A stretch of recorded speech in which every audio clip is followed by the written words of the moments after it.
नमस्कार। मैं आज आप लोगों को बताना चाहूँगा कि किस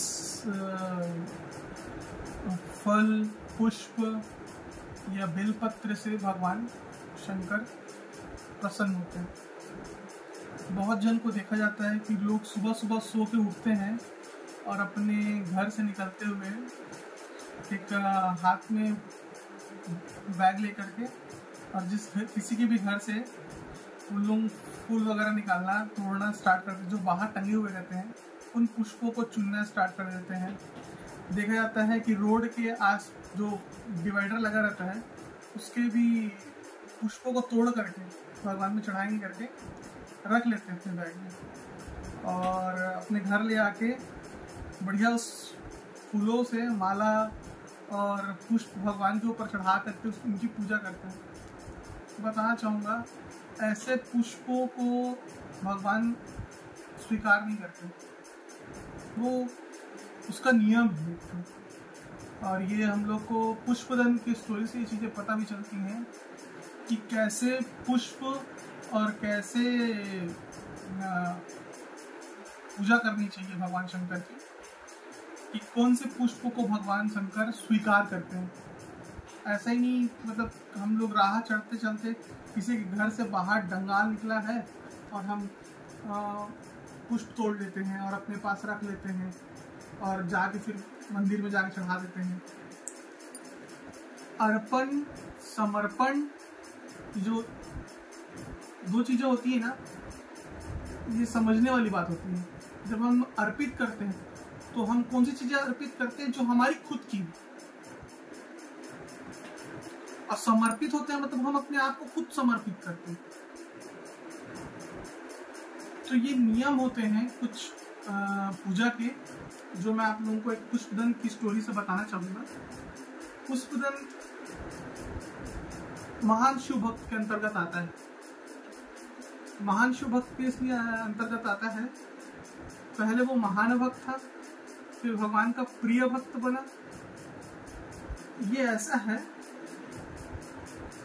ये गंधर्व है, पुष्पदन जी गंधर्व थे और वो देवराज इंद्र के गंधर्व गायक थे और बहुत अच्छे, बहुत प्यारे शिव भक्त भी थे। वो ऐसे भक्त थे कि अगर कहीं कुछ अच्छा पुष्प देख लिया उन्होंने तो उसको तोड़ करके रख लेते थे। वो कहीं से गुजरते रहे, उनको कोई मतलब नहीं है, वो किसी बगीचे से गुजरे, किसी बाग से गुजरे, तो वो बाग किसका है उससे कुछ मतलब नहीं होता था। वो डायरेक्ट वहां से सारे पुष्प उठा करके भोलेनाथ की पूजा करूंगा करके ले आते। एक बार क्या हुआ, एक बहुत बड़ा राजा था, उसके यहाँ ना उसका बाग बहुत बड़ा था और उस बाग में काफी अलौकिक प्रकार के पुष्प खिले होते थे। पुष्पदन आकाश मार्ग से जा रहा था तो उस बाग पे उसकी नजर पड़ी। वो क्या करने लगा, हर रोज जितने पुष्प उस बाग में खिलते थे उस सबको पकड़ के ले आना शुरू कर दिया, बाग से चोरी करना शुरू कर दिया। एक दिन तो राजा को फर्क नहीं पड़ा, लेकिन रोज रोज से राजा भी परेशान हो गया कि कौन मेरे सारे पुष्पों को तोड़ के ले जाता है करके। तो पुष्पदन को पकड़ने की उन्होंने फिर योजना बनाई और पुष्पदन को उन्होंने पकड़ लिया और बोले चलो चलो राजा के पास इसको, पुष्पदन को लेके चलो, मैं आपको इसको सजा दिलाना है, ऐसे कहते हैं। तो वो चले गए। अब चले गए तो फिर क्या होता है, राजा देखता है कि तुम क्यों पुष्प मेरे यहाँ से तोड़ रहे हो, बोलता है। और फिर बोलता है कि पुष्पदन बोलता है कि मैं सिर्फ शिव पूजा के लिए आपके यहाँ से पुष्प लेके जाता हूँ और बाकी मैं इन पुष्पों का कुछ और उपयोग नहीं करता।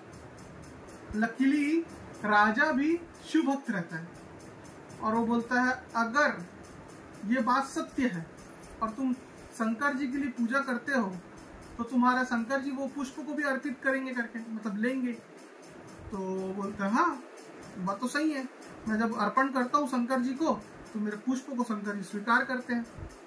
अब भगवान शंकर के लिए बहुत बड़ी दुविधा हो जाती है कि करे तो करे क्या। पुष्पदंत वहीं पर शंकर जी के शिवलिंग में एक पुष्प चढ़ाता है, वही का चोरी हुआ पुष्प, तो शंकर जी उसको रख लेते हैं, ग्रहण कर लेते हैं, वहां से पुष्प गायब हो जाते हैं। तो हमको पता चलता है कि जो क्या बोलते हैं, राजा जो है वो बोलता है यार ये तो महान शिव भक्त है यार, मुझे माफ करो, ऐसा बोलता है। अब क्या होता है, वो पुष्प तो अर्पण होता है, स्वीकार भी कर लेते हैं, लेकिन ये एक्चुअली में गलत है यहाँ पर। फिर आगे जा करके क्या होता है, उसको कुछ चोर लोग देखते हैं कि इतनी रफ्तार से चोरी करता है, इतनी रफ्तार से पुष्प चुराता है, तो इसको हम लोग पकड़ लेते हैं बोलता है, और ना इसको समझाते हैं इसको, क्योंकि एक्चुअली में पुष्पदंत बहुत सीधा रहता है, तो उसको समझाते हैं कि भैया बोलते हैं कि यहाँ जो शिव मंदिर है ना, वहाँ ना शंकर जी की पूजा सही ढंग से नहीं होती। चोर बोलते हैं कि इसको इस तरह से समझाना पड़ेगा कि ये उल्लू भी बन जाए और हमारी मंदिर से चोरी भी हो जाए। तो उसको बोलते हैं कि यहाँ पर बहुत अच्छा शिव मंदिर है, लेकिन वहाँ शिव मंदिर में लोग बाग अच्छे से पूजा नहीं करते। बोले क्यों पूजा नहीं करते ये बताओ। तो बोलते हैं एक आदमी उस पर जल चढ़ाता है, तो एक आदमी पुष्प चढ़ाता है, और पूरा गीला कर देते हैं शंकर जी को, साफ भी नहीं करते। तो पुष्पदंत बोलता है कि यार ये तो मेरे भोलेनाथ के साथ उनका अपमान कर रहे हैं, मैं मंदिर से शिवलिंग उठा के ले जाऊंगा। तो इस चीज का फायदा उठाने के लिए वो मंदिर को दिखाते हैं पुष्पदंत को। तो पुष्पदंत देखता है कि मंदिर का दरवाजा अभी खुला है, जब दरवाजा बंद रहेगा तो मैं शिवलिंग को उठा के वहां से ले जाऊंगा करके। तो जहां मंदिर का दरवाजा बंद होता है, दूसरे दिन के पूर्व जा करके रात के पुष्पदंत मंदिर का शिवलिंग को लेके चले जाता है। अब मंदिर के शिवलिंग को ले जाता है तो शंकर जी उसे समझाते हैं, मैं किसी एक का नहीं हूँ पुष्पदंत, मैं सबका हूँ, लेकिन तू ऐसा मत कर, ये गलत बात है। गरुड़िया के रूप में आते हैं शंकर जी, समझाते हैं उसको, लेकिन बस पुष्पदंत किसी सुनने वाले नहीं होता। अब राजा को ये बात पता चलती है कि मंदिर में चोरी भी हो गई, क्योंकि पीछे से चोर पूरा सामान भी मंदिर का चोरी करके ले जाते हैं। अब मंदिर में चोरी भी हुई है और शिवलिंग भी गायब है उनका। अब शिवलिंग गायब हो जाने के बाद क्या होता है, वहां पर समस्या ये आती है कि राजा उसको ढूंढवाना शुरू करता है कि शिव मंदिर का शिवलिंग कहाँ है और उसके सारे जेवरात कहाँ है मंदिर के। अब ढूंढते सैनिक पुष्पदंत के सामने पहुंच जाते हैं। अब पहुंचने के बाद ऐसा स्थिति होता है, सामने देखते हैं तो पुष्पदंत शिव जी की पूजा करता रहता है, और उसको पकड़ करके शिवलिंग के समेत वापस राजा के सामने लेके जाते हैं। तो राजा बोलता है कि उस दिन तो मैंने तुम्हें माफ कर दिया था, क्योंकि तुम्हारे पुष्प को शिव जी ने ग्रहण कर लिया। आज तुम्हें शिव भी माफ नहीं करेंगे, क्योंकि आज के दिन तुमने शिव जी को शिव भक्तों से विरह अलग कर दिया, दूर कर दिया। तो उस समय फिर पुष्पदंत का दिमाग थोड़ा सा काम करना स्टार्ट करता, बोलता नहीं ये मेरे से कितना बड़ा अपराध हो गया ऐसे करके, इस अपराध के लिए तुम्हें मृत्यु दंड देते हैं। और फिर पुष्पदंत वाच की स्तुति करता है, पुष्पदंत की स्तुति करता है। ये बहुत अच्छी स्तुति है, अगर आप लोगों को समय मिले तो सुनना भी।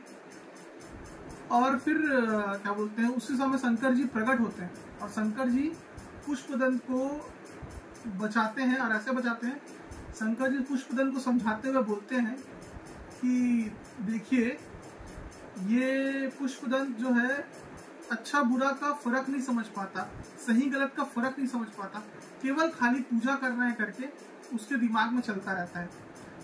बस इतना ही बताना चाहूंगा उसके लिए कि शंकर जी फिर उसके बाद एक ही शब्द बोलते हैं, क्योंकि वीडियो काफी लंबी हो जाएगी, कि कभी चोरी किए गए पुष्प जो तुम्हारा नहीं है उसे समर्पित नहीं किया जा सकता, समर्पण नहीं दिया जा सकता। समर्पण उन चीजों को दिया जाता है जो तुम्हारे हैं। या तुमने उनका मूल्य चुकाया है, या तुम्हारे द्वारा उसे क्या बोलते हैं उगाया गया है, उन चीजों को समर्पित किया जाता है। उन चीजों को समर्पित नहीं किया जाता जो किसी और के हैं। और तोड़ करके आप किसी घर से अगर सामने में निकला हुआ है तो तोड़ करके पुष्प ले आ करके हम लोग जाके पूजा कर रहे हैं, ये चीजें शंकर जी वो नहीं लेते, स्वीकार नहीं करते।